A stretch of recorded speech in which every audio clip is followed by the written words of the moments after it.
The Book of Job, Chapter 11. Then answered Zophar, the Naamathite, and said, Should not the multitude of words be answered, and should a man full of talk be justified? Should thy lies make men hold their peace, and when thou mockest shall no man make thee ashamed? For thou hast said, My doctrine is pure, and I am clean in thine eyes. But oh, that God would speak, and open his lips against thee, and that he would shew thee the secrets of wisdom, that thou art double to that which is.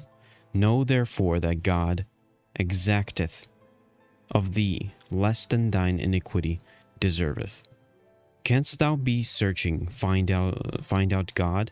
Canst thou find out the Almighty unto perfection? It is as high as heaven. What canst thou do deeper than hell? What canst thou know? The measure thereof is longer than the earth, and broader than the sea. If he cut off and shut up or gather together, then who can hinder him? For he knoweth vain men. He seeth wickedness also. Will he not then consider it? For a vain man would be wise, though man be born like a wild ass's colt. If thou prepare thine heart and stretch out thine hands toward him, if iniquity be in thine hand, put it afar away, and let not wickedness dwell in thy tabernacles. For then shalt thou lift up thy face without spot. Yea, thou shalt be steadfast and shalt not fear, because thou shalt forget thy misery, and remember it as waters that pass away. And thine age shall be clearer than the noonday. Thou shalt shine forth, thou shalt be as the morning, and thou shalt be secure, because there is hope. Yea, thou shalt dig about thee, and thou shalt take thy rest and safety. And thou shalt lie down, and none shall make thee afraid. Yea, many shall make suit unto thee, but the eyes of the wicked shall fail, and they shall not escape, and their hope shall be as the giving up of the ghost. Chapter 12. And Job answered and said, No doubt but ye are the people, and wisdom shall die with you.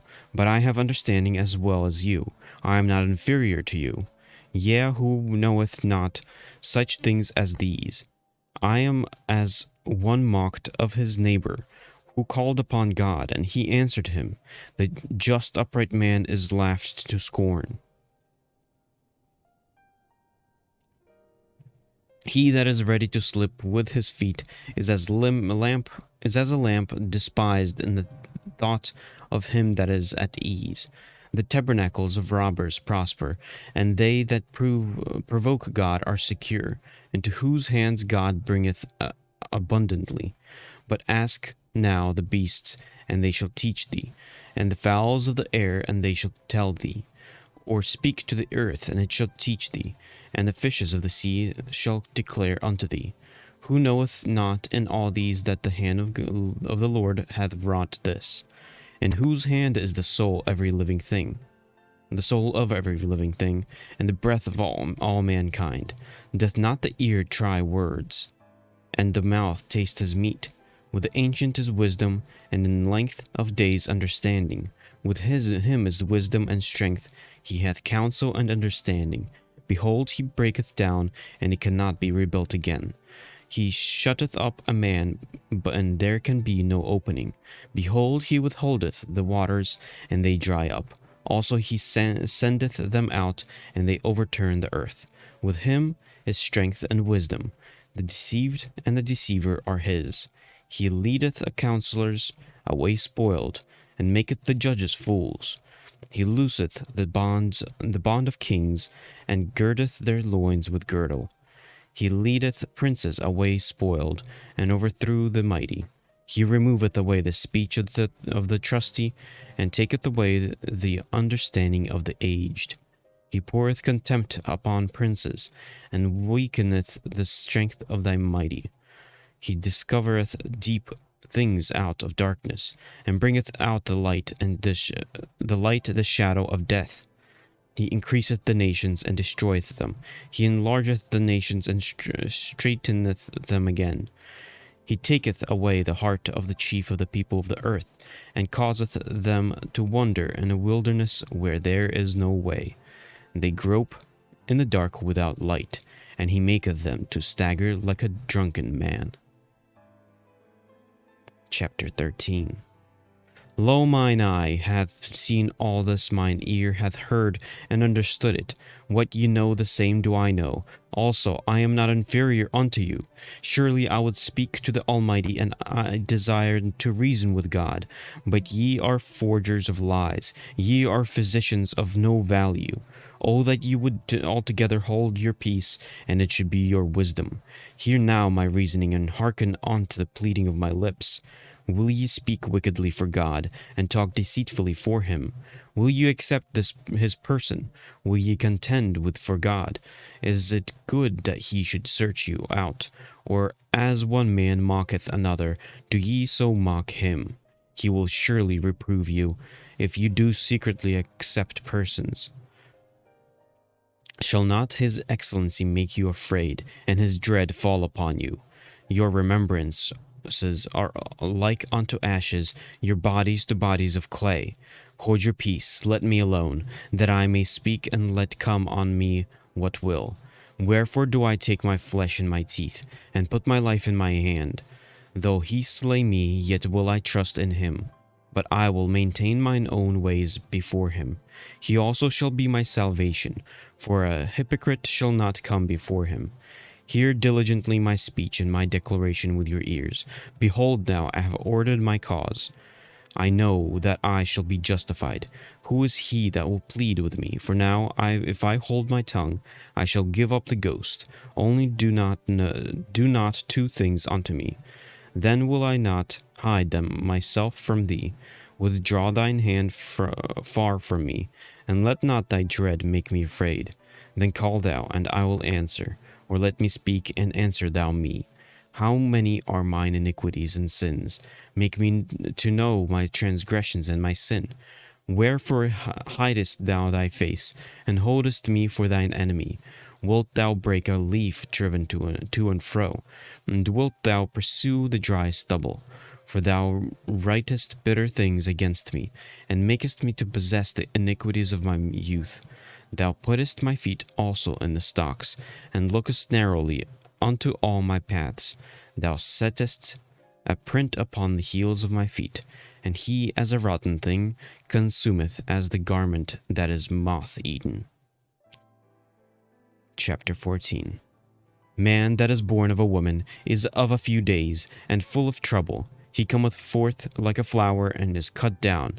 He fleeth also as a shadow, and continueth not.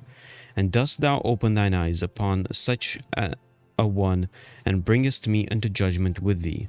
Who can bring a clean thing out of the unclean? Not one. Seeing his days are determined, the number of his months are with thee. Thou hast appointed his bounds, that he cannot pass. Turn from him, that he may rest, till he shall accomplish as an hireling his day. For there is hope of a tree, if it be cut down, that it will sprout again, and that the tender branch thereof will not cease. Though the root thereof wax old in the earth, and the stalk thereof die in the ground, yet through the scent of water it will bud, and bring forth boughs like a plant. But man dieth and wasteth away. Yea, man giveth up the ghost, and where is he? As the waters fail from the sea, and the flood decayeth and drieth up, so man lieth down. As the waters fail from the sea, and the flood decayeth and drieth up, so man lieth down and riseth not, till the heavens be no more. They shall not awake, nor be raised out of their sleep. O that thou wouldest hide me in the grave, that thou wouldest keep me secret, until thy wrath be past, that thou wouldest appoint me a set time, and remember me. If a man die, shall he live again? All the days of my appointed time will I wait, till my change come. Thou shalt call, and I will answer thee. Thou wilt have a desire to the work of thine hands. For now thou numberest my steps. Dost thou not watch over my sin? My transgression is sealed up in a bag, and thou sewest up my iniquity. And surely the mountain falling cometh to naught, and the rock is removed out of his place. The waters wear the stones, thou washest away the things which grow out of the dust of the earth, and thou driest the hope of man. Thou prevailest for ever against him, and he passeth, thou changest his countenance, and sendest him away. His son came to honor, and he knoweth it not, and they brought low, but he perceiveth it not of them. But his flesh upon him shall have pain, and his soul within him shall mourn. Chapter 15. Then answered Eliphaz the Temanite, and said, Should a wise man utter vain knowledge and fill his belly with the east wind? Should he reason with unprofitable talk, or with speeches wherewith he can do no good? Yea, thou castest off fear, and restrainest prayer from God before God, for thy mouth uttereth thine iniquity, and thou choosest the tongue of the crafty. Thine own mouth condemneth thee, and not I. Yea, thine own lips testify against thee. Art thou the first man that was born, or wast thou made before the hills? Hast thou heard the secret of God, and dost thou restrain wisdom to thyself? What knowest thou that we know not? What understandest thou which is not in us? With us are both the gray-headed and very aged men, each elder than thy father. Are the consolations of God small with thee? Is there any secret thing with thee? What doth thine heart carry thee away? Why doth thy heart carry thee away? And what do thy eyes wink at? That thou turnest thy spirit against God, and lettest such words go out of thy mouth? What is man? What that he should be clean, and he which is born of a woman, that he should be righteous. Behold, he putteth no trust in his saints. Yea, the heavens are no clean in his sight. How much more abominable and filthy is man, which drinketh iniquity like water. I will shew thee, hear me, and that which I have seen I will declare, which wise men have told from their fathers, and have not hid it, unto whom alone the earth was given, and no stranger passed among them. The wicked man travaileth with pain all his days, and the number of years is hidden to the oppressor. A dreadful sound is in his ears. In the prosperity the destroyer shall come upon him. He believeth not that he shall return out of darkness, and he is waited for of the sword. He wandereth abroad for bread, saying, What is it? He knoweth that the day of darkness is ready at his hand. Trouble and anguish shall make him afraid. They shall prevail against him as a king ready to the battle. For he stretcheth out his hand against God, and strengthened himself against the Almighty. He runneth up upon him, even on his neck, upon the thick bosses of his bucklers, because he covereth his face with his fatness, and maketh collops of fat on his flanks. And he dwelleth in desolate cities, and in houses which no man inhabiteth, which are ready to become heaps. He shall not be rich, neither shall his substance continue, neither shall he prolong the perfection thereof upon the earth. He shall not depart out of darkness, and the flame shall dry up his branches, and by the breath of his mouth shall he go away. Let not him that is deceived trust in vanity, for vanity shall be his recompense. It shall be accomplished before his time, and his branch shall not be green. He shall shake off his unripe grape as the vine, and shall cast off his flower as the olive. For the congregation of hypocrites shall be desolate, and fire shall consume the tabernacles of bribery.